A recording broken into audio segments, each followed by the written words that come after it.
Oui, si on parle crise économique et énergétique qui touche bien entendu Bruxelles, la Belgique et même l'Europe, et ce n'est pas prêt de s'arrêter. On a déjà beaucoup parlé des hausses de prix dans le secteur de la construction et la situation continue à mettre les professionnels sous pression. Aujourd'hui, la Confédération Construction lance donc un nouvel appel aux dirigeants politiques et demande des mesures de soutien pour alléger la facture énergétique et notamment, on parle de tout cela ce midi avec notre invité qui vient de nous rejoindre dans ce studio, Jean-Pierre Libart. Bonjour. Bonjour. Vous êtes le directeur du service études de la Confédération Construction. On parle d'augmentation de prix, bien entendu, déjà depuis le début de la guerre en Ukraine et faudrait-il dire même depuis la crise du Covid avec une hausse de 16%. Mais on parle aussi de longueur de livraison des matériaux et c'est tout cela qui met à mal la construction. Et c'est évident que lorsque vous avez la nécessité de réaliser des travaux pour une certaine date et que vous attendez des matériaux et que ces matériaux ne sont pas là, par définition, vous ne serez pas livré à cette date-là. Et donc là, on demande deux choses. La première chose, c'est d'avoir un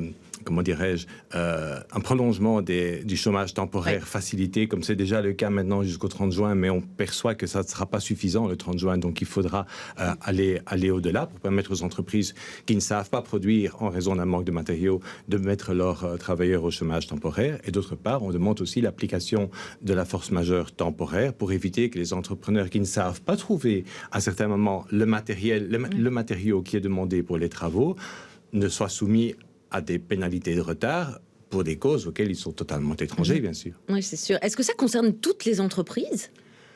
Pas nécessairement, ça ne concerne pas nécessairement tous les chantiers non plus, tout dépend des matériaux, parce qu'il y a une grande diversité de la situation par rapport aux matériaux, en termes d'augmentation du prix ou en termes de délai de livraison. De manière générale, on sait que les métaux, donc les aciers, les métaux non ferreux, le bois et les produits isolants sont les matériaux pour lesquels on a connu les plus fortes hausses ces derniers temps. Ça ne veut pas dire pour autant que tous les métaux ont connu les mêmes hausses, que tous les produits isolants ont connu les mêmes hausses de prix ou connaissent les mêmes difficultés d'approvisionnement. Ça dépend un petit peu des matériaux spécifiques, chantier par chantier. Et alors souvent, pour les particuliers qui veulent faire des rénovations, c'est quand même assez compliqué de trouver une entreprise qui peut faire les travaux de manière rapide. Quand vous voyez là cette décision du gouvernement bruxellois qu'il n'y ait plus de permis d'urbanisme pour isoler sa toiture, pour poser des panneaux solaires, ça devrait être une bonne nouvelle pour vous, mais est-ce que ça en est réellement une? Parce qu'avec cette hausse et ces difficultés d'approvisionnement, ça peut être un vrai casse-tête. Mais ça en est vraiment une parce que ça facilite la réalisation des travaux pour les particuliers comme pour les entrepreneurs d'ailleurs. Et donc tout ce qui facilite la réalisation des travaux, spécialement des travaux d'isolation, est une bonne chose aujourd'hui parce que je vous rappelle qu'on a des objectifs à atteindre pour 2030 et 2050, pas simplement pour faire plaisir à notre gouvernement bruxellois ou à l'Europe, parce qu'on en a besoin pour protéger la planète. Est-ce qu'il y aurait d'autres solutions pour limiter les dégâts? Et c'est pour ça que vous faites appel justement au gouvernement, que vous lancez cet appel lié peut-être au devis aussi, ou ce genre de choses, ou aux conditions notées sur les contrats? Alors, il y a effectivement beaucoup de choses en cette matière-là.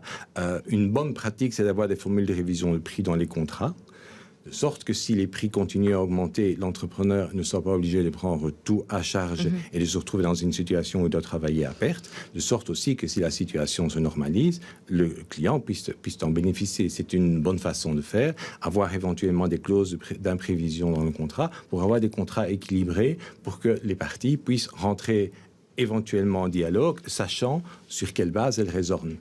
Entrer en dialogue est toujours la meilleure façon de faire quand on est face à des difficultés. Et là, pour l'instant, vous avez quand même certaines entreprises qui, du coup, ont travaillé à perte pendant de nombreux mois à cause de cette augmentation des matériaux et des devis qui ont été faits bien avant le début de la guerre en Ukraine.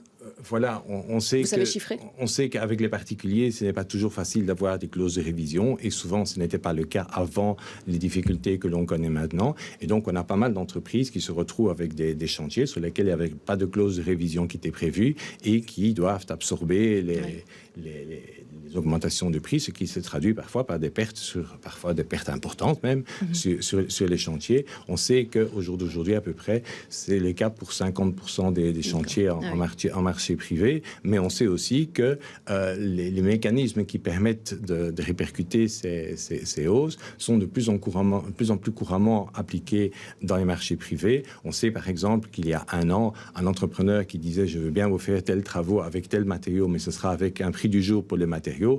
On le regardait un peu de travers en disant « avec quoi est-ce qu'il vient ?» On sait qu'aujourd'hui, pas mal de ménages comprennent la situation et disent « ok, on va le faire comme ça ». Oui, d'avoir un devis qui dure 8 jours au lieu de 3 mois avant. Le devis est effectivement d'une durée généralement plus courte. Pourquoi ? Parce que les offres que l'entrepreneur reçoit pour ces matériaux sont aussi d'une durée plus courte. On parle d'une durée de quelques jours pour certains cas, voire de quelques heures dans certains cas. Et on le fait déjà, cette diminution de délai des devis. Certains fournisseurs le font déjà, certains Aujourd'hui, les fournisseurs, effectivement, c'est dans la moitié des cas, on réduit assez fortement le délai de validité de leurs offres, oui.